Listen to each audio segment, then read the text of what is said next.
congratulations to you as well. Last Airbender, season 3. Yes. Tell me, what can you tell me about that? It's out, you're part of it. I am playing the character Piandao. He's the swordmaster from the Fire Nation. He's apparently the best warrior. How does this compare to the other projects, you know, from Broadway and all that stuff that you've had?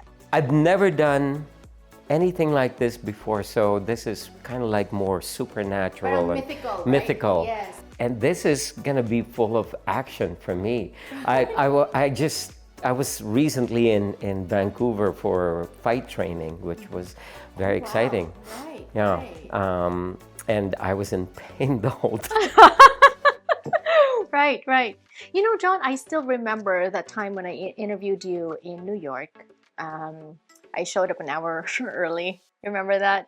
I showed up an hour early. You were taking a nap for your evening show. 2017. Yes, something. And you did tell me all about, like, you know, loving your craft, loving what you do, because without love, it's so easy to give up. And when you look back on those times when you could have just as easily given up, vis-a-vis the stuff that you're getting now and where your career is headed, what thoughts run into your mind? That question always reminds me of this thing that happened to me. Earlier, I was, after an audition, things were really bad. I stank. I was so bad. And I was just frustrated because I was, you know, the rejection was just, you know, too much. And I went and, you know, got in my car and I started yelling at myself. I was like, because I was not having fun anymore. It was like, why am I doing this? I'm like, and I'm yelling at God. It's like, why are you doing this to me? What do you want from me? So I said, you want me to quit? I'm gonna quit. You want me to quit? Fine, but tell me what to do. I will do it. I need to feed my family. I need to, you know, and all those things are like the things I need to do as a father, as a man, as a, you know, I can't do. And I was like, I was crying. Mm-hmm. And then a few minutes later, I calmed down and I went, no, I can't. I called him again. No, I take it back. I can't. I'm gonna die. If I quit, I'm gonna die. I don't know what else to do. And I think that was, you know, him going, or the universe going, showing you again what makes you happy. This is supposed to make you happy. This is not just for fun, or not just for money, not for anything else. It's for your soul.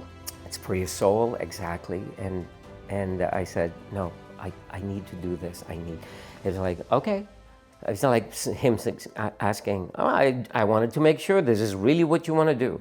And after that, I booked 2 TV shows. Yes. And then I booked, I was called for Miss Saigon for the revival.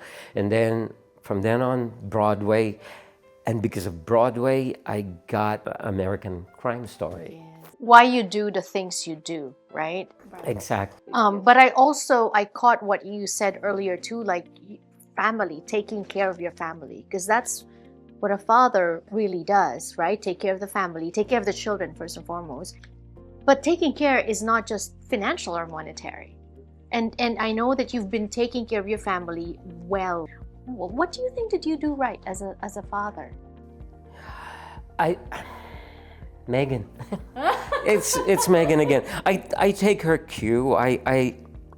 She listens and I watch her. I just observe her and we listen to our kids. We are patient. We are the love is, you know, is there and in abundance. Mm-hmm. And fun.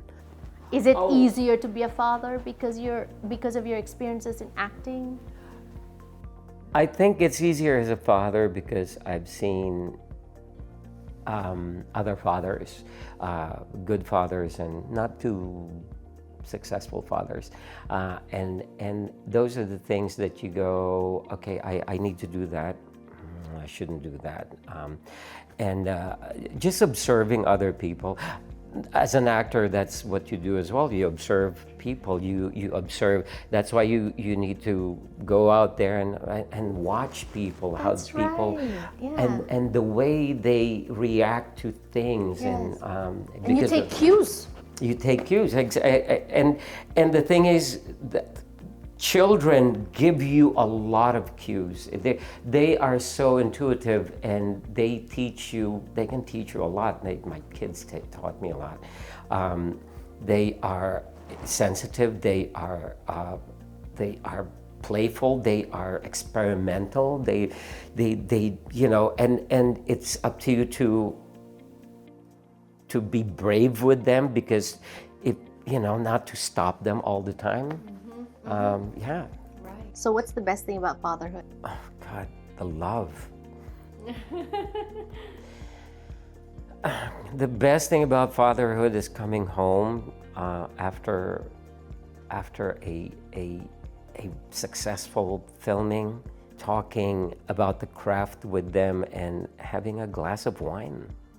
There's nothing like it, because you know the language. It's just the closeness and the love. So of course, wrapping up, Last Airbender, any other projects? I know you're starting to, are you going to start filming? Or what can we expect? Anything to tease your fans with? Oh, I start filming soon. Also, yeah. But like all actors, I am still auditioning. I actually love auditioning, and it makes me feel like I earned the job when I audition. And also, it's like an acting lesson, acting class, because my reader is Megan, and I take notes from her and suggestions. And so, yeah, I'm constantly working because of audition. Right, right. And projects, any projects? Singing? Or has singing taken a back? No, I'm actually doing a reading of a new musical. I'm not supposed to talk about it, but I'm doing that. But also, am I missing something? No. Yeah. Now just doing the work and generating work. Megan and I are pitching a TV show, and Megan's writing a lot. She's a writer now as well. So things are good. I love that. I love that. We'll end on that note. I hope that things continue to be much better for you guys. I mean, overflow of blessings. Oh my God. Overflow of blessings, everything that your hearts desire, because this is, I feel like, up there with all your accolades in acting and performing and all that. Just the fact that our viewers, our community, they look up to you as a family, how to treat each other, how to be a parent. That's amazing, Jon Jon. Thank you. Congratulations to Thank you. you. And to Megan. Yay, Megan. Thank you.